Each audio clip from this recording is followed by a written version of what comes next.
On October the 1st, 2001, Sony, a Japanese electronics company founded in 1946, joined Swedish-born Ericsson, 70 years its senior, in holy matrimony. The early years of marriage gave rise to some fascinating and varied offspring, namely the P800 PDA, the T100 with its monochromatic display, and the Z200 and S700 with their respective clamshell and swivel form factors.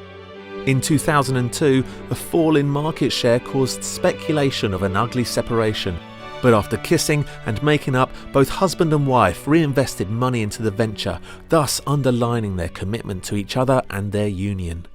Born unto Sony and Ericsson in the summer of 2005 was the T610, a bouncing little camera phone and the first of many. Indeed, June 2005 was a happy and prosperous month for the proud parents, with the arrival of a playmate for the T610 in the form of the K750.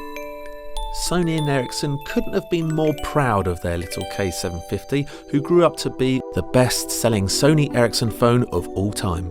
In 2005, and closely followed in 2006, the first Walkman and Cybershot feature phones were delivered. Come 2007, things couldn't have been rosier for the happy family, with 100 million handsets sold, making it a most prosperous year. But then, towards the end of the year, a dark figure loomed upon the horizon, determined to spoil the smartphone party and push the relationship to its limits.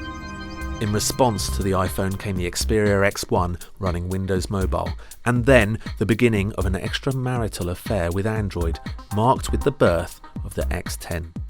In 2009, the world's first 12-megapixel camera phone took the stage, the initially well-received Satio. But this black sheep of the family was expelled from both Carphone Warehouse and Phones for You, with software issues being cited as the reason in the sullied school report. Green Heart phones, handsets with Bravia engines, and the bouncing Best Buy Xperia Play with its PlayStation endorsement have all followed in their older siblings' footsteps. But none of them have yet been able to replicate the success of the older models.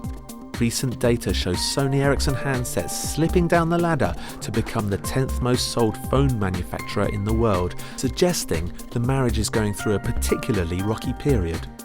So the 10 years of marriage has had its ups and downs for Sony Ericsson, but what will the next 10 years hold? Read in-depth, impartial reviews of all the latest Sony Ericsson handsets at which.co.uk/mobile.